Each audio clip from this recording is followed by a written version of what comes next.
The courtroom was silent, except for the soft hum of the ceiling fans.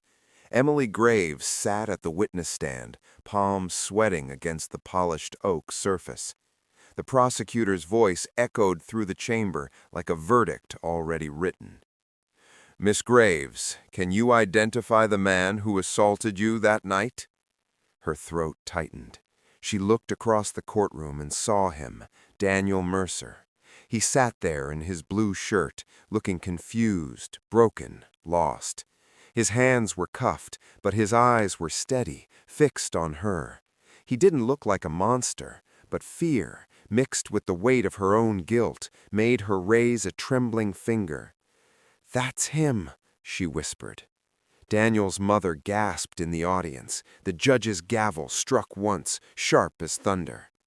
That single moment, that one false accusation, sealed the next 10 years of an innocent man's life. Welcome to Shadows of Justice, where crime meets compassion.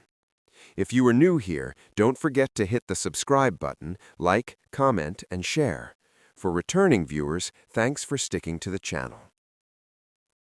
Emily wasn't lying out of cruelty. At least, that's what she told herself. The night of the attack had been chaos, screams, running feet, and shadows in the alley behind her apartment. The man who grabbed her had fled before she could see his face.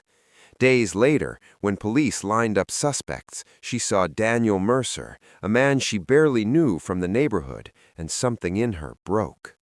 She remembered how unsafe she had felt, how powerless. And when the detective said, "We believe this is our guy," she nodded, desperate to make the fear stop. Her testimony was shaky, but convincing. The prosecutor praised her bravery. The local news called her a voice for survivors, and Emily, for a while, believed that too, believed that justice had been served, even if something deep inside her screamed otherwise. Daniel Mercer spent 10 years behind bars. He entered prison a mechanic who loved music and baseball. He left a man who spoke little and trusted no one. Every day he replayed that trial in his head. Her voice, her finger pointing at him, her words, "That's him." His mother died during his 6th year in prison. He wasn't allowed to attend the funeral. He learned to live in silence, to build walls instead of bridges. Meanwhile, Emily's life was unraveling. She couldn't keep a job longer than a year. Relationships failed because every time someone touched her hand, she flinched. The lie haunted her dreams, Daniel's face, his confusion, the sound of the cell door slamming shut. She tried to bury it under volunteer work, therapy, and quiet weekends spent alone, but the truth was a ghost that followed her everywhere. And every year, on the anniversary of the trial, she lit a candle and whispered an apology no one heard. 10 years later, a nonprofit legal foundation took up Daniel's case.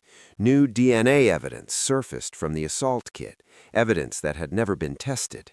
The results were clear. Daniel Mercer was innocent. The real perpetrator, a man named Kyle Benton, was already in prison for another assault. The day the truth came out, Emily's world stopped spinning. She watched the news report in disbelief, tears streaking her face. Daniel was being released, the same man she'd condemned with her words. Her stomach turned. The world saw it as a victory for justice. She saw it as the death of her own soul. 3 months after Daniel's release, Emily showed up outside a small auto repair shop on the edge of town. The sign above read, "Mercer's Auto and Sons," though there were no sons, only the ghost of the man she'd wronged. He was under a car, working silently, his hands covered in grease. She waited until he noticed her shadow. When he slid out from under the car and saw her, the wrench slipped from his hand. "Emily," he said quietly, as if the name were poison. "I needed to see you. I know I don't deserve—" "You don't," he interrupted. His voice was cold, almost mechanical. "You destroyed my life." She nodded, eyes burning. "I know. I believed I was doing the right thing. I was scared, confused. He turned away. "You think that matters?" For a long moment there was silence, the sound of the ticking shop clock, the faint hum of a car radio playing an old blues song. Then, finally, Daniel spoke again. "Do you know what prison teaches you?" he said, eyes fixed on the floor. "That people lie. That truth doesn't matter once the world decides you're guilty. But even after all that, I kept thinking, maybe one day the truth will come for me." "And it did," Emily whispered, tears falling. "But it came too late." He looked at her then, really looked. The years had changed her. The confidence was gone, replaced with something fragile and real. For the first time, he saw that she wasn't his enemy anymore.